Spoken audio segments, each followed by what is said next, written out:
Pagājušajā gadā esam pabeiguši būvdarbus Pormaļa ielas pārbūves ietvaros. Mēs esam izbūvējuši gājēju ietves un veloceliņu abās ielas pusēs. Šādā veidā dodot iespēju iedzīvotājiem un skolniekiem, kas pa šīm ietvēm pārvietojās, drošākas pārvietošanās iespējas.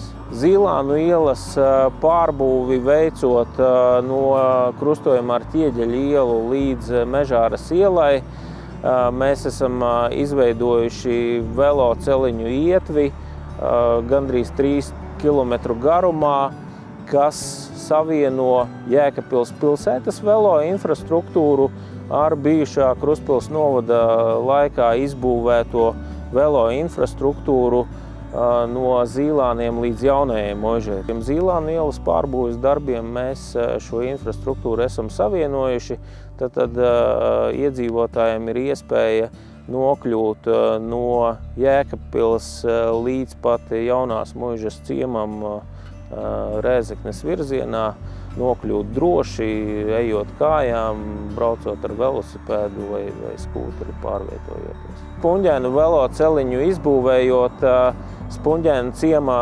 iedzīvotājiem ir iespēja nokļūt kājām ejot vai ar velosipēdu braucot uz Jēkabpils pilsētu. Kopumā velo infrastruktūra laika posmā no 21. gada nogales Jēkabpils pilsētā ir izbūvēta 12 km garumā.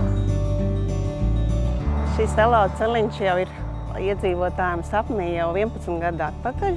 Mēs nodibinājām biedrību Holista un iesniedzām pirmo iniciatīvu par sapni īstenot tādu savienojumu Salas ciems ar Jēkabpils pilsētu. Esam sadzirdēti ar parakstu vākšanu. 17. gadā iesniedzām, bija savākti 1277 paraksti. Ar lielu cerību šobrīd viss top. Tā kā esam ļoti priecīgi, pateicīgi gan no biedrības pārstāvi, gan iedzīvotāju vārdā.